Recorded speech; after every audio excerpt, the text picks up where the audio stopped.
Hey, Brendan here. Welcome to the channel and thanks for tuning in. All right, today's show is a good one, man. I'm going to give you my top 36 rookies headed to the 2025 NFL draft for our future Dynasty rookie drafts. All right, I'm going to give you 3 rounds worth of players. All right, the combine is over. I'm done watching tape on these guys. I've been playing the Deviant C2C format, fantasy football formats for so long. I've been watching film on these guys for years, so I'm kind of done watching tape. We're about a month out from the NFL draft, all right, and what we're waiting for our all coveted draft capital and landing spots. But in this show, we're going to make the assumption they get the draft capital we're expecting and they get somewhat decent landing spots. I'm a believer landing spots matter. Of course, we're going to draft the talent, but when we get to this tier 2 and tier 3 players, landing spots may sway us one way or the other. As we know, opportunity is king in Dynasty.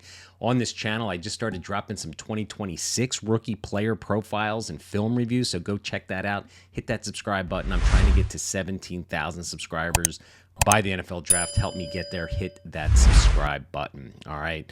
So let's get right to it. So the way I'm going to do this show here is you see the tiers here on the screen. I'm going to go by rounds, rounds 1, 2, and 3, right? We're going to break up rounds 1 and 2 into early, mid, and then round 3. And I'm going to put the positions of the players, quarterback, running back, wide receiver, and tight end kind of in the row. Again, we're going to have some adjustments that are going to be made to the way these players are selected in these rounds. Of course, if you play super flex, we're going to have a run on quarterbacks earlier. If you play in QB1 leagues, and you're going to see some of these quarterbacks are going to fall probably to the second round. So in this exercise, we are going to talk about a super flex league. All right, let's get right to it. All right, so Cam Ward and Shedeur Sanders are obviously going to be the top 2 quarterbacks. I'm thinking, Cam Ward's my quarterback 1. He's been my quarterback 1 for quite some time. Shedeur Sanders, I see he's falling in rookie drafts right now, but the all-22 film breakdowns that we watched on the NFL draft big boards clearly shows me that Cam Ward's the guy that I would be taking. All right, I think he's got that dual threat ability, a little bit more mobility as well. Shedeur Sanders has that great, he's got some decent pocket maneuvering, but he's got that really good accuracy that I know a lot of NFL scouts go. But we're going to make the assumption it's a super flex league. These 2 guys are going to be early to mid-round 1 selections, especially if they get really good landing spots. All right. Ashton Genty, should we just call him the king of the 2025 rookie class? I should put a picture up here with a little, king hat on him. But just look at these scouting cards. These scouting cards are what I put on my NFL draft big boards. And this guy just crushed everything on PFF. The rushing grade, the receiving grade, the rushing grade, the yak, missed tackles force, the elusive ratings, all ranked 1 in the class. And on these scouting cards that you're looking at, you can see the rank space, because I'm going to be posting these cards up throughout this show where you can see where he ranks amongst the top 25 running backs headed to the NFL draft. All right. So Genty's the king. I just saw him mocked going to maybe the Raiders. He is going to get bell cow service wherever he goes. He's going to be up there with the Gibbs and the Bijan Robinsons. That's how exciting of a prospect he is. He's going to be arguably the first running back taken in the majority of rookie drafts, all right? Right behind him, you can see here, I got Omarion Hampton and Trevion Henderson. These are the 3 running backs that I believe could get early round to mid round 1 selections. Okay, based on obviously the draft capital, the landing spots, it's all going to play a little bit of a role. Omarion Hampton, looking at his RAS score here, he just killed it at the combine, 9.61 athletic score. Very impressive. He kind of confirmed what we saw, a little good speed, man, but this guy is a bell cow. There's going to be a franchise that takes this guy. He is going to run. He's been durable for 3 years at North Carolina, so he is that bell cow back. Now, Trevion Henderson, he is my running back 2 in my ranks on my big board. I really like his game. I mean, you can see here on the scouting card, he was number 1 in explosive plays. All right. And again, we know he shared the backfield with Quinshon Judkins. So I think if he were to get a bell cow role, he may have had some better statistics, but he's an explosive player, good pass catcher out of the backfield, great blocker as well. I know NFL franchises are going to like that. He is tough when it comes to picking up blitzing linebackers. So I like everything about his game. I mean, the big concern is he's been nicked up at Ohio State, kind of with nagging injuries, so we're going to have to see if he can stay healthy at the NFL level. But I think he's an early day 2 draft selection in the draft, and I think he has the ability, if he can stay healthy, to be a consistent dynasty fantasy producer for our teams. All right. Those are the three running backs that I think are going to get early to, to mid round one draft consideration. All right, but two tight ends, or I'm sorry, two wide receivers, Matthew Golden and Tet McMillan here. The film breakdown, check out the film here on Matthew Golden. I mean, he impressed at the combine as well, ran a 40, right, and said basically put his shoes in his bag and said, I'm done, right?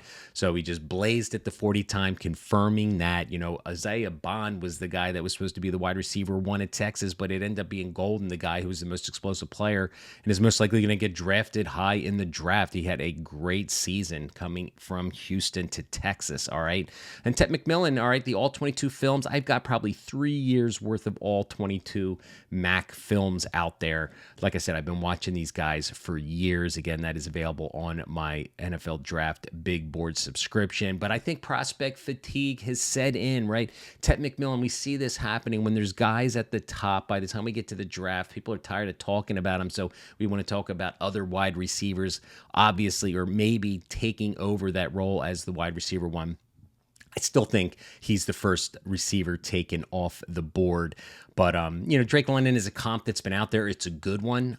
He's been a really good player at Arizona. So there's some flaws to his game a little bit, I mean, he might not be the most physical guy with the yak ability. But I'm going to be doing shows, by the way, of breaking down all of these positions, quarterback, running back, wide receiver, tight end, where I'm really going to dig into their film and their scores and their testing and stuff a little bit deeper. But for this show, I just want to give you my top 36 players that I believe are going to be drafted in your rookie drafts. All right, so that takes care of the early to mid round one players. Okay, and again, these are going to shift, and it'll be like a pole position, depending again on your needs and stuff like that. But remember, early in drafts, you want to draft the talent.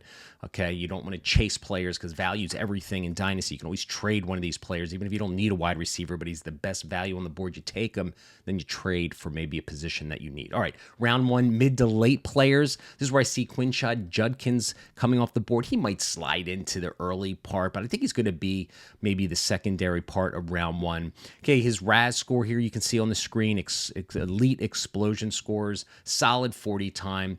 Man, this guy has been a durable running back at, first at Ole Miss, then at Ohio State for 3 years. I really don't think he's missed a game. I don't think he's been nicked up at all from what I can remember.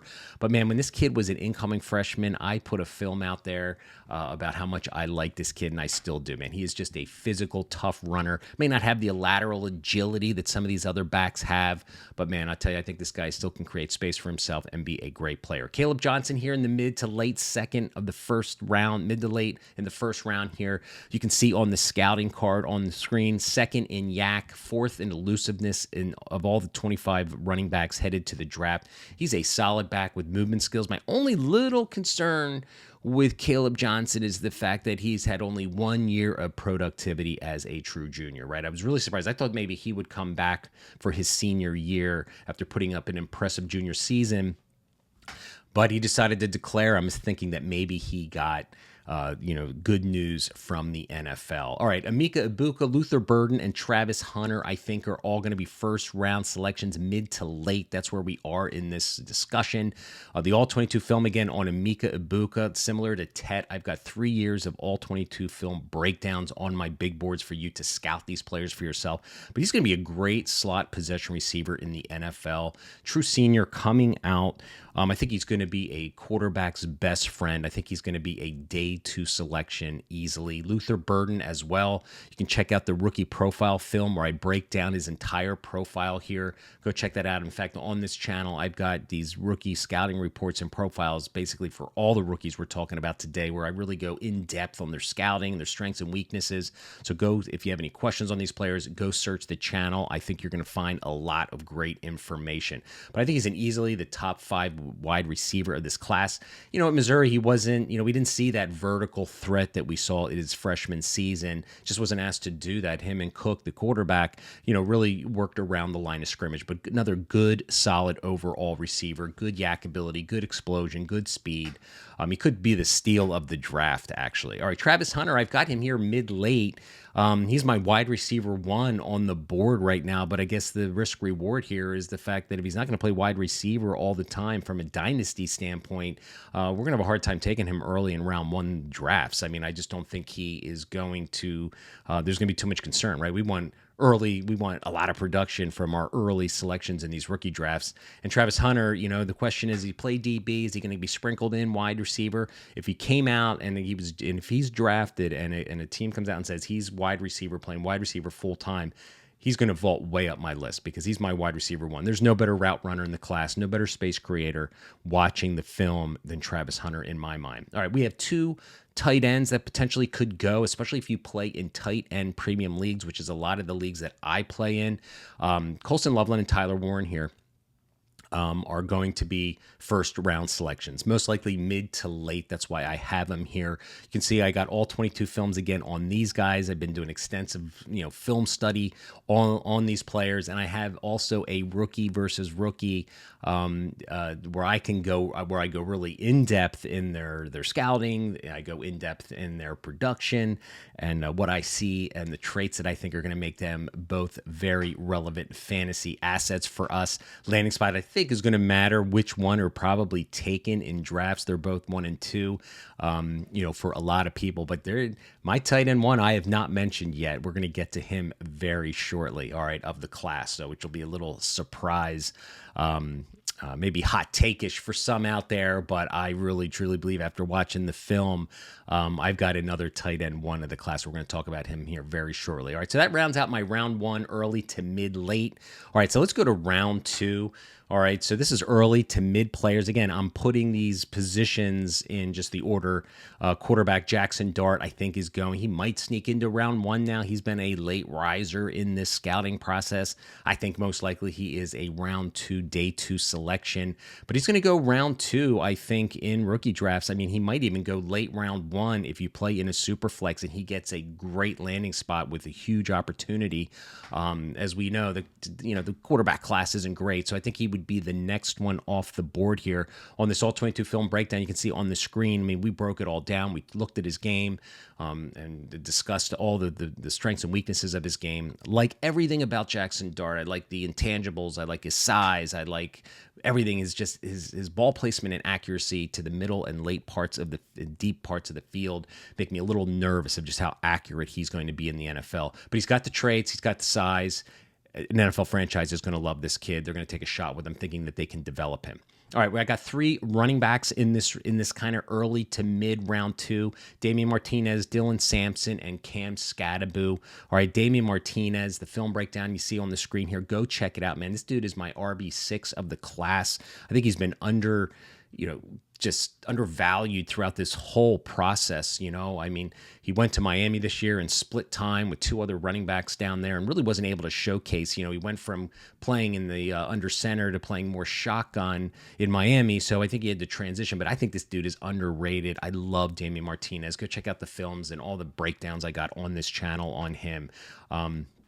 I think he's got some great lateral ability for a 225-pound back, and I think he's going to get day 2 draft selection. That's maybe hot take-ish out there. I don't know, but that's just my feeling on it. Dylan Sampson, okay, the rookie profile that you see, we break it all down. Go check that out. But, man, he's been one of the most productive receivers in the SEC. He just carried that Tennessee team this year.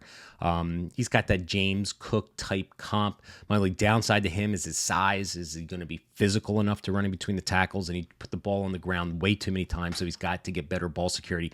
But the NFL loves explosive running backs, right? I mean, and I think this guy can catch the ball out of the backfield. He can be a utilized weapon. I think he's going to be more of a complementary back than a full-time, starter. But that's where the NFL is, right? They're usually trotting out 2 or 3 guys unless you have one of the elite top 5, 6, 7 backs in the class. All right, Cam Scadaboo, right? Really disappointed he did not run. He did really well on his agility drills at the combine, I believe, his explosion drills and stuff, but he didn't run the 40. He had a hamstring issue. But the scouting card here that you see, again, you can find all of these scouting cards for all these rookies on my Big Board subscription service. Ranked 2nd in PFF rushing, 2nd in missed tackles force. This is a tough football player, man. There is going to be a team, I'm telling you, that just falls in love with his hard work ethic. He's just, isn't going to make guys miss in a phone booth, but everything else he brings to the table, the physicality, forward lean, he can catch the ball out of the backfield, had a great end of the season in the playoffs and everything this year. So I know a lot of people are excited about Cam Scatterbo. So he's going to be a fun player to watch. All right, I got 2 wide receivers I think are going to go early round 2 in your rookie drafts, early to mid, Isaiah Bond and Jalen Knoll. You can see the scouting card here on Isaiah Bond. He's my wide receiver 6 of this class. I think this dude is so underrated. I know people are worried about his production and why didn't you produce in college? What makes me think? And I had that, thought process in my mind, but go watch the film, guys, man. I've got like 5 or 6 all 22 films on my big board subscription, and you just watch this kid. He's just really good. I think he's number 1. You can see here on the scouting card, first in yards after the catch out of the entire class. And I get it. You're concerned about his lack of productivity. But, man, the skill set, I think he's a great yards after the catch guy, and he reminds me of Jalen Waddle. That is my comp. In fact, I just put out my rookie scouting report on him a couple days ago, so go check that out where we break it all down and give him scouting report grades and all sorts of fun stuff. Jalen Knoll has been a big riser, just killed it at the combine. You can see his RAS score here on the screen. He had elite combine scores in burst and speed, versatile space creator, physical wide receiver, everything you look for in a wide receiver. A lot of Amon-Ra St. Brown comps out there. I see it, from the, he's physical, he's kind of the same size, I think, relatively speaking. Guy can just win all over the field. He's been a riser through this draft process, and I understand why. Did a film review, probably 2-3 months on him as well. Go check that out on the channel, where I break down his film on why we like him. All right, this is my tight end 1 of the class. I know this is hot take-ish probably for a lot of people, man. Elijah Arroyo from Miami is my tight end 1 of the class, and he is going to stay there throughout this process. And I know I'm going to get a lot of comments on this video on that, but that is okay because I watch film, I'm telling you, more than most people who say they do. And this dude had a great season. Now, listen, he got hurt in 2022, had a knee injury, pretty much mid to late season in 2022. So 2023, his production was off. He was still recovering. 2024, a lot of receivers down there for Cam Ward in Miami, man. But this guy's explosion is off the charts. He's got vertical ability more than these other tight ends. And if he can stay healthy, I'm telling you, I think he's going to be the best tight end in this class. You're going to get great value here in the second round. If he gets a landing spot with a clear path to opportunity, I'm taking him early in all of my rookie drafts. All right, so go check out the all 22 films. You see it here on the screen. Like I said, I broke it all down for you to scout him for yourself. All right, so that's my round 2 early to mid picks, okay? So let's go to round 2 mid to late. All right, Jalen Milroe, I think people are going to take shots on him here to the middle to late rounds of round 2. All right, he is going to get, I think, day 2 draft capital. There's going to be a team that falls in love with this dude's just physical ability, mentally, like intangible wise, nothing but rave reviews. He's smart. Players love playing for him. And again, if you play in a super flex, this is probably mid to late round 2 is where you're going to take a shot. Especially, I'd love to see him get drafted by a team that has an older quarterback where you can sit and learn, take the Jordan Love approach. Teams are going to fall in love with his athletic traits. They're going to draft him. He is my QB3 of the class because of those traits, because we know this downside to him is his passing. He's not the most accurate passer, but, maybe you just take the, 2 years to develop that. And if you can get him to pass the ball, watch out for Jalen Milroe. I think he could be a decent fantasy quarterback in the future, but he just needs a little bit more time to develop. All right. So we're going to talk about 2, running backs here, DJ Giddens, all right, and Devin Neal. I think this is where they are going to come off the board. DJ Giddens have, again, a ton of all 22 films on my big board subscription service. Shifty back. He wins in space. He can catch the ball out of the backfield. He's able to create with good agility, and that's what you want, right? You want guys that can make guys miss, especially in the second level. He does a very good job with his vision and being able to make guys miss, gets more out of nothing than a lot of backs in this class. DJ Giddens, I think is going to be a late day 2, early day 3 selection. Let's hope he finds a team that picks him to give him an opportunity this year. Devin Neal on the scouting card here. You can see he's got average PFF grades across the board. I like Devin Neal, but this is where I think there's going to be a drop-off to the running backs. I know everyone thinks that this class is super deep and there's going to be 20 running backs that are, consistent producers on our dynasty teams, and I think we're getting a little ahead of ourselves. I mean, there's going to be 5 or 6 backs in this class that get that opportunity to be possibly bell cows, but we got to be realistic. The majority of these running backs are going to be drafted are going to find themselves buried on depth charts, and they're going to be like, he's not going to get a spot that we were hoping for early production. But you're going to have to hold on to them and just hope that they get their opportunity and their skill set shine. Devin Neal, I don't think is going to be drafted as a starting running back in the NFL, but he's got he's got a lot of great traits, and I've got film breakdowns on this channel. Go check it out. And again, when I do my top running back show, kind of like this one, I'm going to get in depth in more of the scouting ability and strengths and weaknesses of all of these players, but don't want to keep this show going on for too very long. All right, so we got some wide receivers we're going to talk about that I think are going to go off the board here. All right, we got Jaden Higgins, we got Jalen Royals, and Jack Besh. All right, I think these guys are going to be mid to late round 2 selections. Jaden Higgins, you can see I got a film breakdown on him. His film was impressive, man. I did this film breakdown probably 3 months ago before it was popular to like Jaden Higgins, and I've been, both of these Iowa State wide receivers I've had my eye on for quite some time. So the big question was, he's a boundary receiver, right? He's another prototypical X receiver, him and Trey Harris, which we're going to talk about here shortly. But he went down to the combine, showed that athleticism to confirm, what we were seeing on the field. So he's got some space creation ability. He's got that size, right? He's one of the bigger receivers in this class. Is he going to be like a Cedric Tillman? I mean, these bigger receivers are tough. To really become dynasty fantasy producers, consistent fantasy producers, you need to create space on the field. Some of these 6'3", 200-pound receivers, have a difficulty doing that at the NFL level. So there's a lot of projection involved. But I like Jaden Higgins.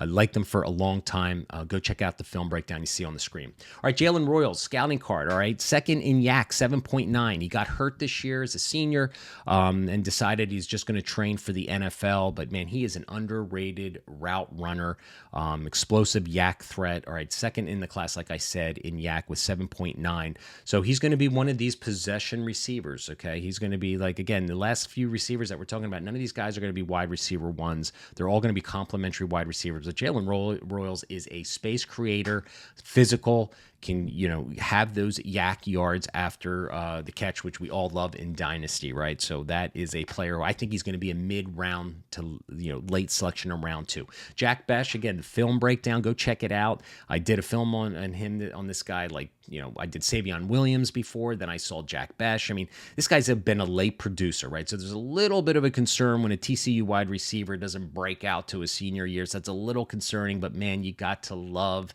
what you see when you watch Jack Besh. Physical, right? So be a great wide receiver 3 for a team like my Philadelphia Eagles. If they're looking for that big slot, he was versatile. He played slot, he played outside. So he's got that alignment versatility that we love in wide receivers. But he's got a lot of buzz right now, man. So big physical receiver. And there's going to be a team out there that might have small, I could see a team like Miami, right? You got Waddle Hill, 2 smaller, speedy guys, but they want someone physical that can win in between the, the hashes in the middle of the field. I think Jack Besh fits the bill for that.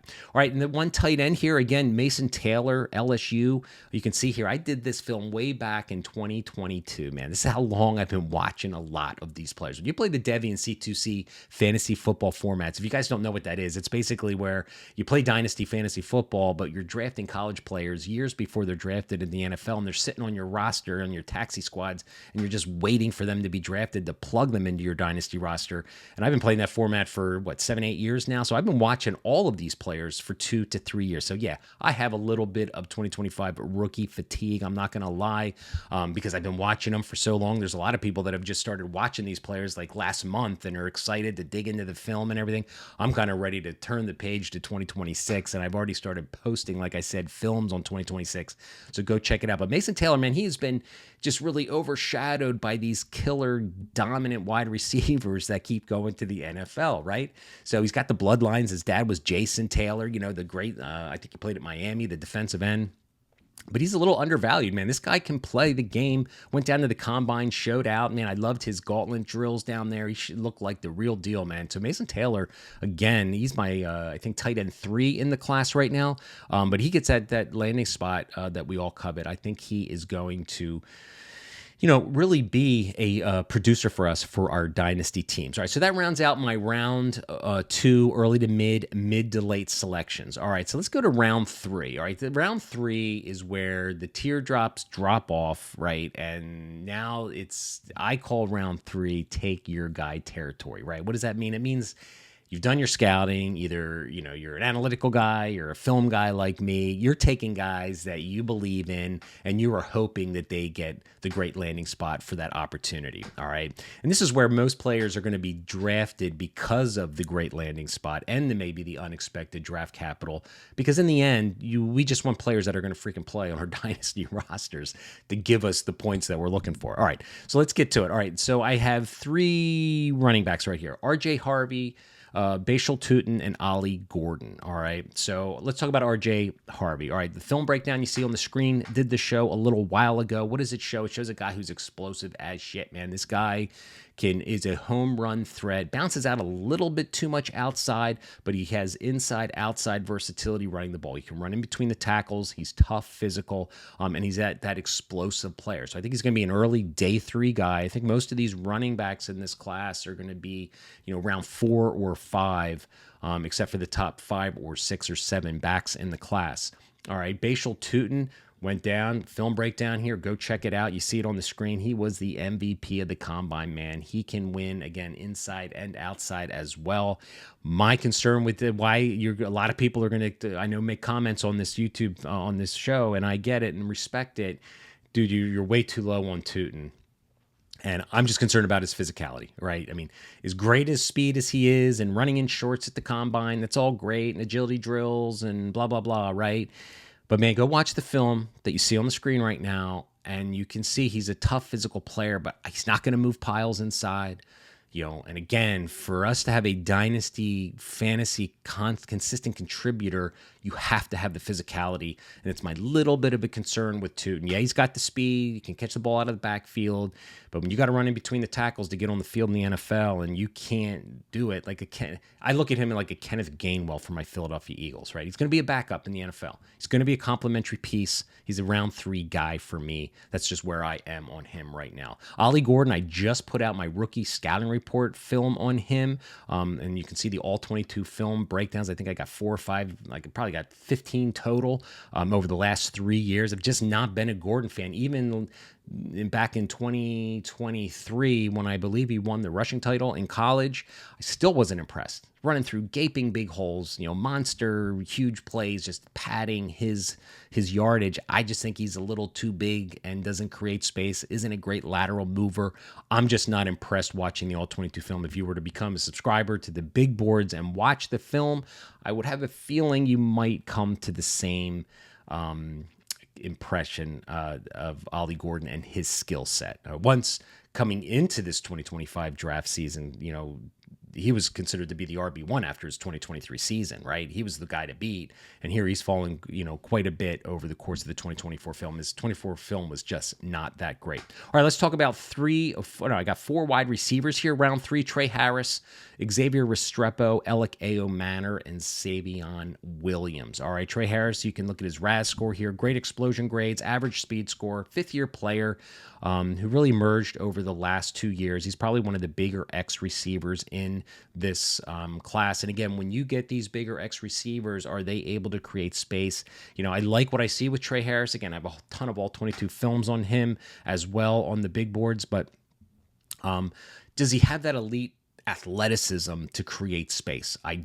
I'm 50-50 on it right now. So that's why I have him kind of buried a little bit here in my, and these aren't necessarily my ranks of these players in order. It's just kind of where I see their values right now and where they're going to be coming off the board. But Trey Harris is, let's landing spot. Let me see if he gets the draft capital, and then maybe we will relook at him. Xavier Restrepo, look at his film review here, man. I had so much fun making this film review, dude. I mean, I love players like this, tough, physical, just gritty, like tough football players, right? Didn't test at the combine, which is kind of a bummer. I wanted to see kind of like what his skills were a little bit. But, the big question is, can he create at the NFL level? Can you create space? He's on the shorter side, he's on the smaller side. No one's going to question his physicality. We know that, and his heart and his determination. But again, you got to be able to create space in the NFL. And I'm not, I think he'll be able to do it, but I don't think he's going to. I think he's going to be a wide receiver 3 on a team, and I think it's going to take some time for him to produce for our dynasty rosters. Elike Manor, I know, true junior coming out. Really surprised he declared for the NFL draft. I thought that he was going to come back for his senior year. His production at Stanford was pretty spotty over the last couple years. You can see on his RAS scores here, good explosion scores, decent 40. I'm just not a huge fan of his tape, especially the contested catch portion of that and his ability to stack defenders going vertical. So he's going to be one of these bigger receivers that I think is not going to win vertically. And I know I'm lower on Alec Manor than most people, and that's fine because you want different points of view. Last thing I'm going to do is put a video out here where it's all chalk and it's all just, what you've seen on a million things. I feel like I've got some, giving you my take on these players. And like I said, I'm going to be doing more deep dive films on these, on all of these shows when I do my positional breakdown shows like this that'll be coming out in the next couple weeks. All right. Savion Williams, man, he is like the freaking unicorn of this draft. All right. Cordell Patterson type player. Just again, late production. At TCU, and I know we're scarred, right? We got Quentin Johnson scars. I got scars from Jalen Reagor, man. My scars are still hurting from that draft from the Eagles, passing on Justin Jefferson. But in any case, this guy is a unicorn. They played him a lot in the backfield. I got a film review you can see on the screen here. Go check it out, man. The versatility of this guy is going to get him drafted, right? He's big, physical. He's a unicorn in this draft because he can just be used all over the field. Running back, tight end. He can win kind of on the field. He's just a raw route runner. So with those physical traits, can he develop into a great route runner? That remains to be seen, but I think he's going to have to get on the field, and it's going to take him some time to be a producer, if at all, for our dynasty rosters. And the last guy I got here I want to talk about, guys, my 36th player here is a tight end, Harold Fannin Jr., my All-22 film. Go check it out. Had some really good, 2 great games against Texas A&M and Penn State this year. Really put his name on the map early in the 2024 season.